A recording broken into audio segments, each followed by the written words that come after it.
Si Ma'am Teresa ay bagong lipat na guro sa isang pribadong paaralan sa probinsya. Sa unang tingin ay kahanga-hanga ang gusali. Matitibay na kahoy na bintana, makakapal na pader na bato at mataas na kisame. Ngunit higit 70 taon na pala itong nakatayo. Ayon sa mga matatanda, ang paaralan ay dati umanong ospital noong panahon ng digmaan. Unang linggo pa lang niya, may kakaiba na siyang nararamdaman. Tuwing gabi, matapos ang klase, siya na lang ang natitira sa faculty room para mag-check ng test papers. Lagi niyang napapansin na tila may naglalakad sa pasilyo kahit alam niyang nakalak na ang lahat ng pinto.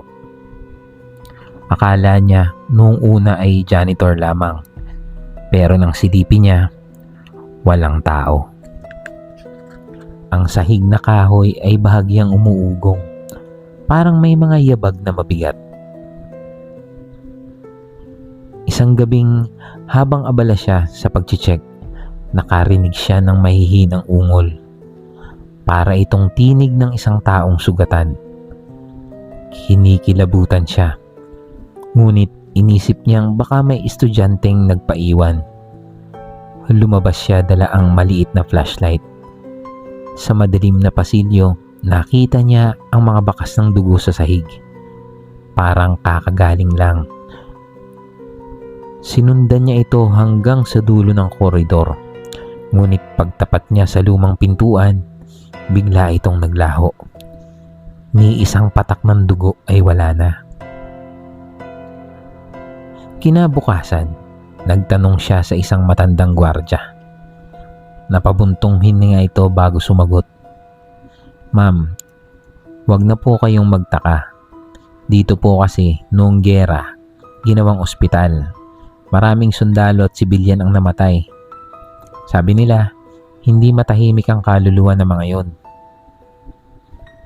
Hindi siya agad naniwala, pero lalo pa siyang kinutuban nang may makausap na estudyante. "Ma'am," bulong ng isa, "nakikita po namin kayong minsan may kausap sa loob ng faculty room.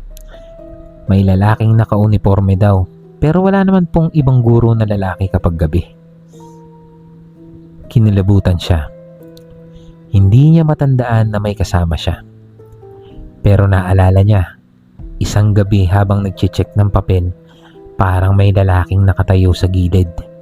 Nakasuot ng lumang uniforme, may benda sa ulo. Inakala niyang guni-guni lang lahat ng iyon dahil sa pagod.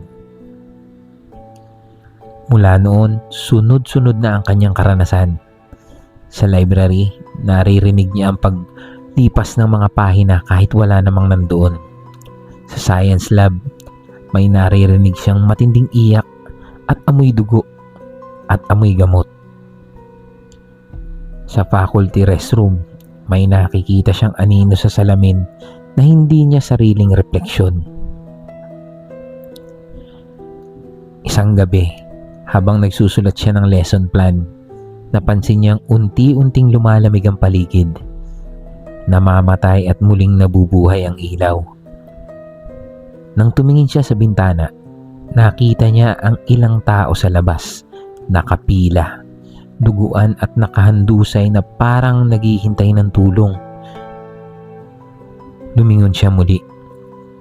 Wala na ang mga iyon. Ngunit may naiwan na mapupulang marka ng kamay sa salamin. Naisip niyang tumigil na sa pagpapaiwan.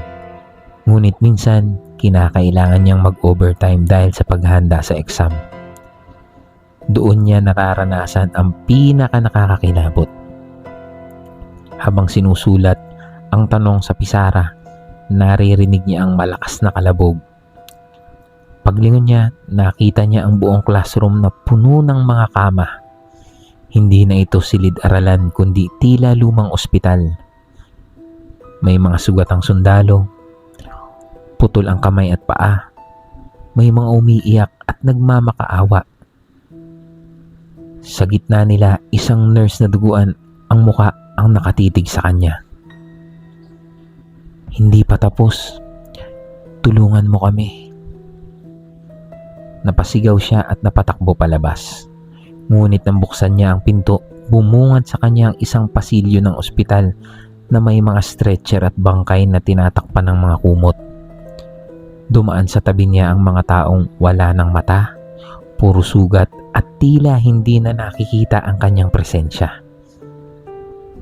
Dahil sa sobrang takot, napaupo siya at napaluha. Isang malamig na kamay ang humawak sa kanyang balikat. Paglingon niya, naroon ang lalaking sundalo. Duguan, may malaking sugat sa dibdib. "Ma'am, ikaw lang ang nakakarinig sa amin. Huwag mo kaming kalimutan." Pagdilat ng kanyang mata, nasa faculty room na siya. Mag-isa. Pawis na pawis. Nanginginig.